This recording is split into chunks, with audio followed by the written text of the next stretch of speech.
Pada bagian pertama, kita akan membahas tentang pengantar competitiveness, strategy, and productivity. Dan juga kita akan membahas terkait competitiveness atau daya saing. Dalam organisasi atau bisnis atau perusahaan, biasanya selalu ada kompetisi, baik secara langsung ataupun secara tidak langsung. Begitu pula tuntutan dari konsumen terhadap suatu perusahaan semakin hari semakin tinggi. Di antaranya adalah customer biasanya menuntut respons yang lebih cepat, biaya yang lebih rendah, harga yang lebih rendah, kemudian kualitas yang lebih baik dari perusahaan gitu.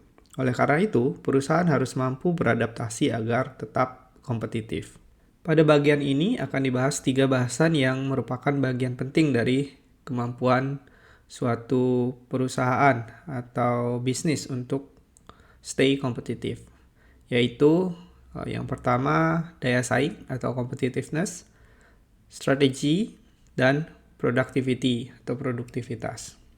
Competitiveness atau daya saing. Competitiveness adalah seberapa efektif sebuah organisasi atau perusahaan memenuhi keinginan dan kebutuhan customer-nya atau pelanggannya dibandingkan organisasi lain yang menawarkan barang atau jasa yang serupa atau sama.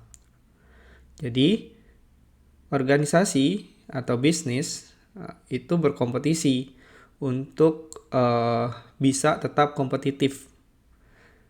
Jadi, dalam kompetisi ini biasanya bisa dilakukan melalui kombinasi antara fungsi-fungsi yang ada di organisasi tersebut. Salah satu contohnya adalah kombinasi strategi antara fungsi pemasaran dan operasi.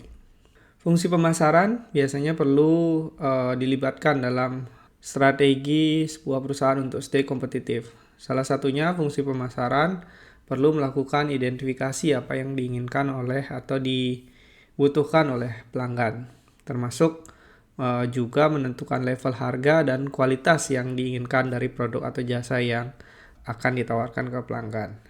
Begitu juga divisi atau bagian fungsi pemasaran juga perlu memutuskan media apa yang cocok digunakan untuk melakukan promosi ataupun advertising. Kemudian kalau kita bicara dari fungsi operasional, stay kompetitif berdasarkan faktor operasional itu akan perlu memutuskan secara tepat beberapa hal seperti produk atau jasa apa yang ditawarkan. Jadi perlu kemampuan untuk mendesain produk yang sesuai dengan keinginan pelanggan. Kemudian untuk bisa menawarkan harga yang rendah, tentu dia harus mampu menurunkan biaya produksi. Kemudian juga pemilihan lokasi fasilitas yang efektif, manajemen dan monitoring kualitas produk atau jasa yang diberikan ke pelanggan. Kemudian juga memberikan pelayanan yang cepat serta fleksibel. Nah, selain itu ada juga keputusan-keputusan terkait manajemen persediaan, manajemen rantai pasok, hingga manajemen sumber daya manusia. Terdapat banyak sekali organisasi atau perusahaan yang gagal dalam berkompetisi entah dengan berbagai alasan. Nah, berikut adalah berbagai contoh hal-hal yang umum terjadi sehingga menyebabkan suatu perusahaan gagal berkompetisi. Nah, yang pertama biasanya ada alasan karena perusahaan mengabaikan strategi operasional yang sudah diidentifikasi dari fungsi pemasaran tidak bisa diterapkan dengan baik dari sisi operasional.